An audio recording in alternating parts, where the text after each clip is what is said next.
Welcome to the Wealth Tech Winner's Circle podcast. In this podcast, we break down the technology challenges that are impacting today's financial professionals.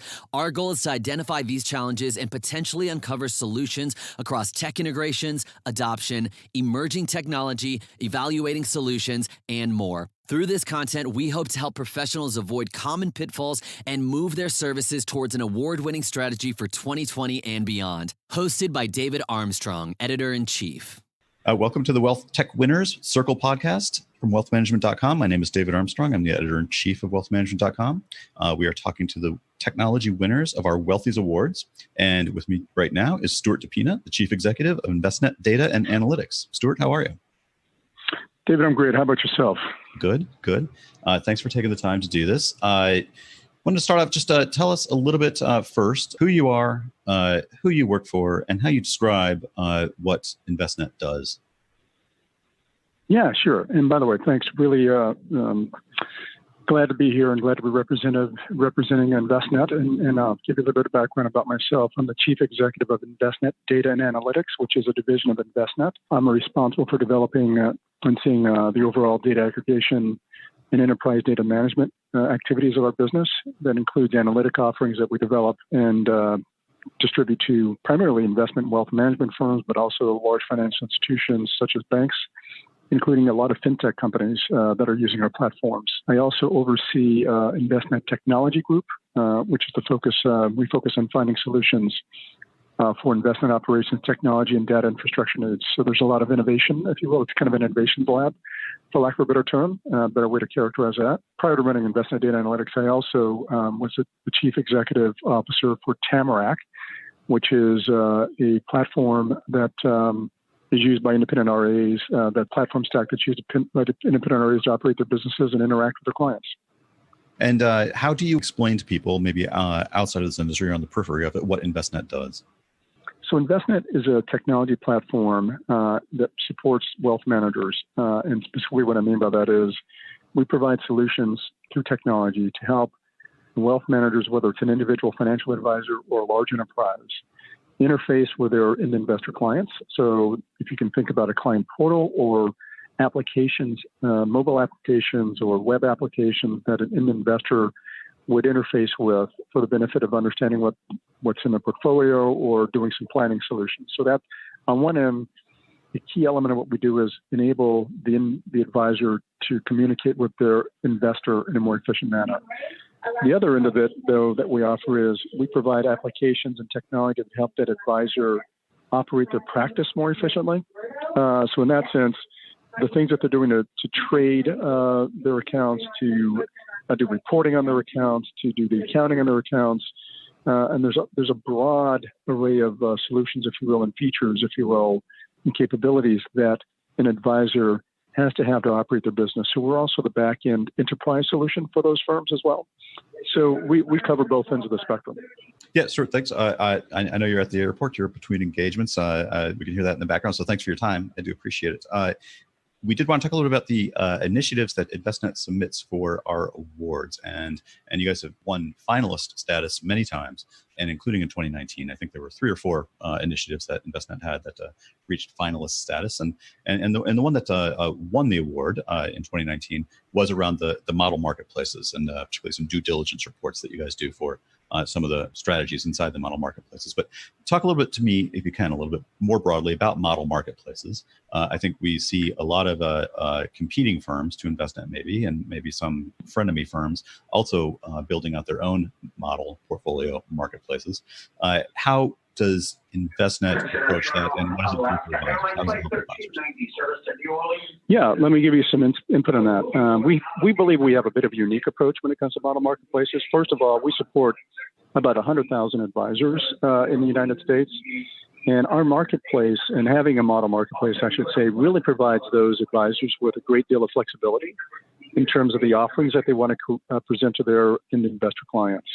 And it really helps them be more efficient. On the one hand, it helps them be extremely more efficient in terms of identifying the appropriate asset class and the appropriate portfolio to put their investor clients in. But it also, because we're able to leverage our analytics solutions to assess and do research on the underlying products, there's a lot of scale that we can bring to all those 100,000 advisors to give them a great deal of flexibility in looking at different options for the broad, if you can appreciate the broad disparity that they have in the different investors that they're supporting.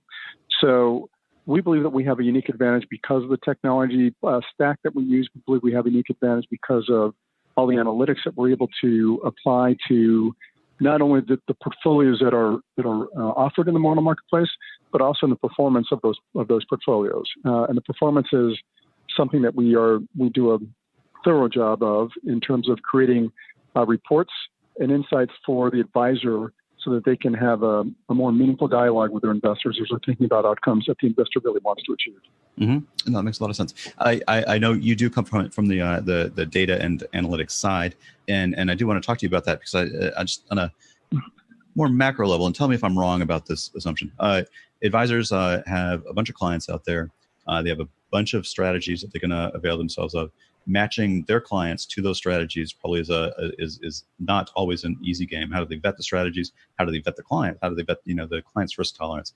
Connecting those pieces is vital. And are you finding that analyzing the data, getting more data, or looking at the data in a better way kind of helps them move that ball forward? Explain to me a little bit about how you guys are using data and analytics in the firm.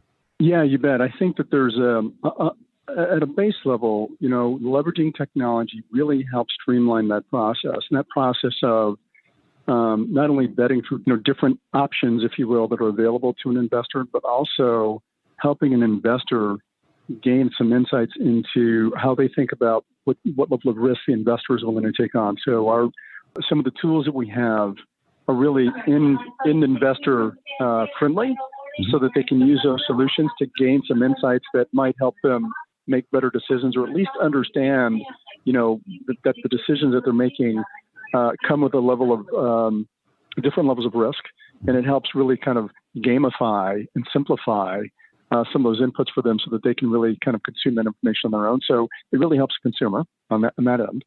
From an advisor's perspective, it really helps the advisor be more efficient in the way that they're delivering those solutions to their end investors, because as you can appreciate, things change in the market, things change in individuals' lives. For the advisor who may be managing, a few hundred relationships, or for a large enterprise that may be managing thousands of relationships, scaling, if you will, finding the right investment solution for the right individual is a challenge. And making sure that in addition to just finding the solution, it's as decisions, for whatever reason, as the individual investor, their tolerance changes. So there's always activity going. It's always fluid, and having technology kind of monitor that and offer up new solutions that meet these ever-changing needs of an individual investor is something that is really important. And a lot of that we find is leveraging technology, particularly when data is a part of that solution, exposing the data to the advisor to help them have insights into what both the investor wants and needs, as well as what's happening in the general market. It really becomes a critical solution, if you will, and critical information for the advisor to have, so that they can be timely and responsive to their investors. And you help them collect and sort through and see the right data to make those kinds of decisions. Kind of more of like a dynamic feedback loop in terms of. That is correct. We call it data insight. You're right. That's correct. We call it data insights. We have what I characterize as, I'd oversimplify to say that we have a lot of canned insights that based upon a lot of the work that we've done over the years, we've developed, but then we also work with the individual advisors to help and ask them specifically what are some of the key questions that they want to ask themselves and other clients. So we will customize insights for the benefit of different advisors, but leveraging our data.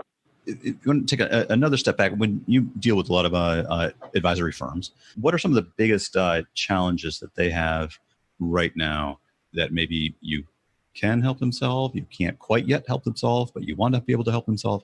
What are some of the biggest challenges that advisors are facing out there? Well, I think I think for the most part, advisors have always been challenged with scale, and advisors really, even advisors that leverage technology, they are, from a growth perspective, they get challenged with scale. So that's the area where I believe that we at Envestnet have always been successful is helping them with scale. We talked earlier about the model marketplaces. That's a huge contributor to in delivering scale. That seems to be a recurring theme, and we believe that technology is a critical foundational enabler, if you will, of scale. So that's one area. I think another area that advisors are struggling with today is the area of what are the right questions to be asking of their investors and gaining it from a planning perspective. We're seeing, and there's been a trend that's happening now. It's a good 3 or 4 years that this is happening, but there still isn't, in my view, a strong adoption by advisors of planning solutions, planning tools, moving to a position where planning becomes and leveraging planning insights so that when they're trying to manage an investor's relationship, they're doing it from a planning lens and not from a performance lens. That's an area that advisors still kind of struggle with. And we believe that we can help them in that regard. Yeah, that's interesting. And I think you're right. I mean, I think it was someone else was saying, that we investments done, right? That's been solved. We've solved the investment problem.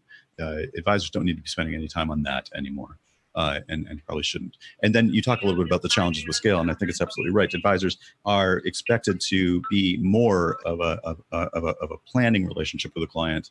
And how do you have that kind of personalized one-on-one relationship across 160, 200, 250 client accounts? Right. It's a tough game to do. And you think there are technology solutions out there or coming that will help them with the planning side. I don't want to go so far as to say it's like a Robo planner, but technology will enable advisors to better do the financial planning component of the job. Yeah, I do, and I think that so when you move from really just focused on what I'd characterize as a narrow solution of solving for investments to a broader solution to helping an individual kind of navigate through, their financial needs.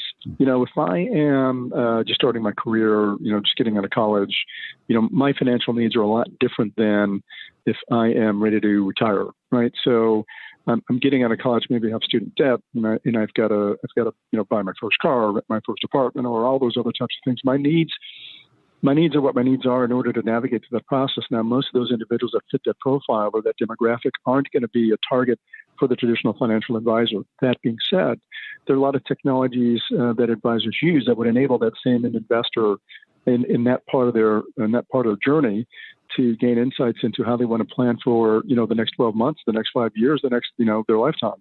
And so, taking down market, for lack of a better way to characterize this, the tools that we built from a planning perspective and putting them in the hands and putting them in front of that demographic really starts to enable them to be on that journey so that the advisor can really start to help gain insights into that individual who over time will, kind of achieve a threshold where either through their 401k or other means through taxable savings, you're going to have enough savings that advisor is going to want to have that relationship with that investor in a meaningful way. And all I'm trying to call out here is we believe that there's a broad spectrum of needs from individuals, and financial wellness is more than just dealing my investment accounts. It's dealing with how do I think about credit? How do I think about insurance? How do I think about, saving for my kids' college or saving for my retirement? It really is a really broad spectrum. And you said not a robo-advisor. There are robo-advisor-like capabilities that address some of these things, but we do believe that in a very automated sense, we can deliver applications to an investor to give them insights into these different elements of their financial life that ultimately can feed into a financial advisor and help that advisor kind of give that individual investor some counsel to help them be more efficient in reaching their planning years and their saving years, from a planning perspective. Mm-hmm. So it's almost like automating the discovery process, for lack of a better word, right? I mean, you got it. If you're an advisor and you're coming into a meeting with a client and you already have a lot of the information around spending habits or debt held or any of the other data points out there, you're going to be much more efficient in terms of crafting, bespoke plans for that client. You got it. We talk about the robos, and I'll ask you this because I think we're asking everybody: have we reached peak robo at this point on the investment side? I mean, I still think that advisors are slow and reluctant, and in some ways not necessarily going down that road. It is a good solution, I guess, for that young college grad who's just coming out that an advisor might want to get on the kind of the front end of the marketing funnel, so to speak. A robo is a good solution for them. But we still don't see a lot of adoption of robo-advisors or robo platforms by advisors, do we? What's your view? No, you don't. No, you don't. I would say not a true robo-advisor solution. You don't. But what we are seeing is greater deployment of these applications that I think I characterize it a little bit differently in terms of what we're seeing with traditional financial advisors. They're starting to deploy via the web applications, whether it's mobile or otherwise, that their own individual client, investor client, and this is someone that has a few $1 million of savings, that they can start to interface with on their own without the benefit of the advisor looking over their shoulder, or without the advisor inputting all the information. So we are starting to see a much greater adoption of these types of tools that kind of sit between the advisor and the individual investors. And it's not what a traditional robo, meaning never talk to an advisor type of scenario, right? But it is a component of that. So we are seeing a great adoption of that. And where we're seeing that happen most is in the planning area. We're seeing it most happen. There's some great financial apps that are being built from a planning perspective and being deployed by advisors to their end clients. We're seeing it in a client portal environment. We're seeing it in what I'd characterize as more informational tools, and informational in the sense that there's, most advisors have a quarterly reporting process that they go through, which is traditional paper, and we're seeing a great adoption of the digital solution of that. But because they're adopting the digital distribution of their quarterly reports, they'll also appending to that other insights and information that are relevant to the end investor. So we're seeing some of that adoption. And David, that's just a long way of saying, I certainly don't think robos are dead by any stretch of the imagination, but you certainly are not seeing any new betterments or wealth fronts or personal capital is kind of being brought up in the marketplace. That I think that journey is over. But you've got Schwab and you've got Vanguard and you've got other large institutions that have similar capabilities where they're actually gathering a lot of assets, obviously. So Robo's not dead, but in the sense that the traditional Robo, I think that model's evolving and changed. It does kind of come back to data, and I will bring it back to data and analytics. I know that's what you do, but it is only through the data in a way that an advisor could have this insight into what the client might need, might not even know they need, right. But gives rise to all those kinds of things. If you had to guess, just take a stab at it, what percentage of data that advisors generally have available to them are they not making best use of? 80+%. Yeah, without question. It's amazing how much data advisors. It is essentially untapped. We work with some firms that are using data science, have their own internal data science departments, and these are large institutions, obviously, have their own internal data science departments, and those organizations are really on a cutting edge of how they're trying to use data and trying to glean insights, if you will, from the information that sit exactly on the platforms. So I would tell you by far the vast majority of advisors are not leveraging data. And part of the reason is because it's hard, right? I mean, there's a lot of data there, and if you don't know what you're doing, it can be messy and it can't really give you the information that you're looking for. Correct. That's correct. Yes, you guys are doing a lot with artificial intelligence as well. And I wanted to ask you about that because there's some thought out there that we yet really have not seen any artificial intelligence applications in the advisory space of note. Only kind of hyped headlines and press releases, but nothing really of note. Where are we in terms of the artificial intelligence progression or journey for ways that would benefit advisors and benefit their end clients? Some of the firms that are making the investments are really kind of paving the way now. And as in most technologies, as they evolve, they're the front runners who kind of pave the way, and then those that, the the early adopters who will follow them, if you will, they'll get there quicker and easier because the path is going to be paved. But I think there's several firms that are kind of paving the way. I'd like to think that we're one of those firms. We have about 80 data scientists on our team, and we deal with a lot of artificial intelligence, where we're working on behalf of our clients to identify trends and to help provide insights to them. But I do believe that we're in the early innings, without question. There's so much more. And by the way, I mean, what we're finding is, as technology period, as software is being deployed inside of large advisory firms, we're now, the repository of data is increasing. And as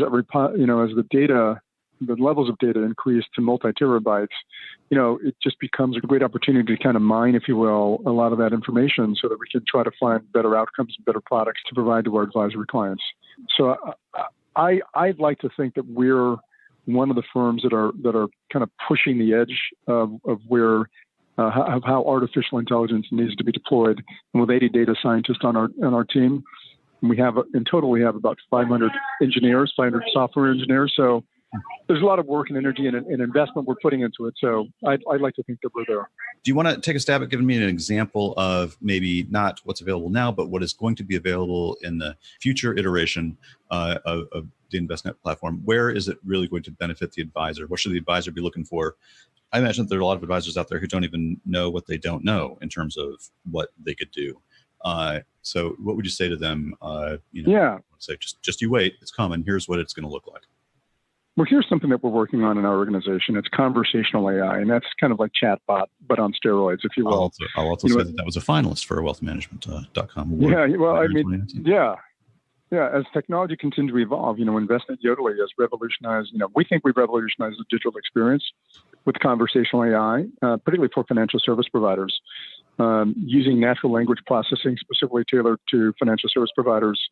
AI enables them to enables the advisors to connect directly with consumers on the device of their consumer's choice. Doesn't matter if you're on a phone, if you're on a mobile phone, if you're through Chatbot, doesn't matter. And understanding, to be able to understand and respond to consumers' queries on a real-time basis, leveraging lots of data is a tremendous benefit to an advisor, particularly when it comes to how they want to interface with those individual investors and really kind of put the consumer experience in a position where consumers feel like they're getting the same type of insights when they're on, when they're on a Netflix or Google or an Amazon. It really doesn't matter, right? So we think that we're doing a lot there. We think that we're making a lot of great strides there and with that particular initiative. Yeah, I won't go into names, but I was using a chat bot on a financial services site fairly recently, and was amazed to kind of find out later that it wasn't an actual person. It actually the interaction was such that it was, I thought that there was another person on the other end there kind of typing out the answers. Is that where we're going? I mean, for an advisor, that would be beneficial because they would be able to send a lot of the inbound queries that might take up their time, efforts, and they do want to clearly respond to their clients. They want to serve the clients. Some of the more, I don't want to say rote queries could be handled through some sort of artificial intelligence bot, correct? No question about it. We see that both. There's two benefits there in our view. One is dealing directly with the advisor when they're dealing directly with their consumer, and whatever those questions are. So making sure that we're capturing that information. And by the way, you're right. Anyone that's been on some of the newer versions, the newer platforms of conversational AI, they really think that they're speaking to someone, as opposed to what I'd characterize as, the platforms are out 2 to 3 years ago. But that the ability to capture that information, the ability to be responsive, particularly on a timely basis, that's a critical value proposition for advisors. But there's another area where it's driving a lot of efficiencies for advisors. And it's what I'd characterize it as in the back office. So when advisors are dealing with the operational aspects of their business, there's a lot of data processing, a lot of operational components, a lot of service requests, but it's really enhancing, if you will, the operational effectiveness of that organization. And whether you're a sole proprietor, if you will, or a large enterprise that has hundreds of advisors that they support, the amount of time that is spent, because accuracy is key, so the amount of time that is spent manually paper shuffling is important. It's important in the sense that it's an opportunity cost for you because you're not doing things to drive your business or respond to your customers' needs. So we believe that there are two core value propositions and two big areas where advisors are going to get a lot of lift from using a conversational AI type of capability. I wanted to put a flag in one point you just made there, that I think there's some perception out there that smaller advisors, particularly smaller RIAs, won't be able to avail themselves of this stuff because they're too small. And this is really something only for the larger enterprises and the advisors that work for the larger enterprises. You're suggesting that's not true. That is not true. I mean, I will firmly confess that today it's too costly for a sole provider. That being said, what we're trying to do at Envestnet is to bring that to scale so that it will be cost efficient and cost effective for a small sole proprietor to leverage this, because we recognize the benefits to be had from it. Now, we're not there yet, but that's certainly what we're trying to get to. Stuart, this has been great. If I asked you to look in the next year and what we might expect to see submitted from Envestnet for our Wealth Management Awards, what kind of initiatives are you working on now that might show up in front of the judges next year? Well, next year you're going to see what I'd characterize as personalized insight solutions for financial institutions and fintech companies. And by personalized, I mean, I'll use the following example, where here's something that, David, you may know this in your own life, and maybe you don't, but the reality is a lot of times we have an expectation about what our budget is, what our monthly budget is, or whatever cycle that we're kind of managing our expenses on. And what we found is research has found that more than 60% of the time, consumers actually do a horrible job of budgeting. And a lot of that is because what you think you set aside for groceries or the car or rent or, your daily life, what you think you're setting aside for those types of daily expenses, you're typically undershooting, and more than 60% of consumers are off by a magnitude of 15 to 20% of what the expense is. That rings. We plan for one thing. Yeah, so we plan for one thing, but we do another. But the reality is, where I'm going here is a lot of the personal insights that we're building as tools to help the individual understand how some of these categories of expenses, what are we actually spending? Now, it sounds simple, like, oh, why don't I just look at a budget? Well, the tools that we have that we're developing and providing insights will really help the individual investor make very simple, track not only expenses simply, but also identify, if you will, where the outliers are. And, simple examples are, people forget about what it characterizes subscriptions that they have to certain things, whether it's magazines or music services or whatever. We signed up for things years ago that there's still a legacy relationship we have that we never even leverage. Those types of insights help an individual consumer recognize where they're wasting a lot of money and wasting a lot of flow of their cash flow. So we're working with a lot of financial institutions to kind of bring those solutions to bear for in consumers, and we have some really cool tools that we're actually beta testing now with a lot of the larger financial institutions. So we think that that's something that we'll be talking about. At the end of the day, the solution removes the complexity of developing and integrating new offerings. And it's all about built on best data and the best data science practices for the industry. So we're hopeful that we'll be able to really streamline the planning process for individual investors. That's great. And their advisors. Yes. Yeah. Helping the advisor do a better job for their client. That's what it's all about. Stuart, this has been great. I know you got a flight to catch, so thank you very much for your time. I do appreciate it, and look forward to seeing you next year at the awards. David, I appreciate it as well. Thanks for selecting us. We're glad to be a part of this. We're honored to be a part of this. Appreciate it. Thank you. This content has been made for information and educational purposes only. The views and opinions represent the views and opinions of the guest and does not necessarily represent the views and opinions of wealthmanagement.com.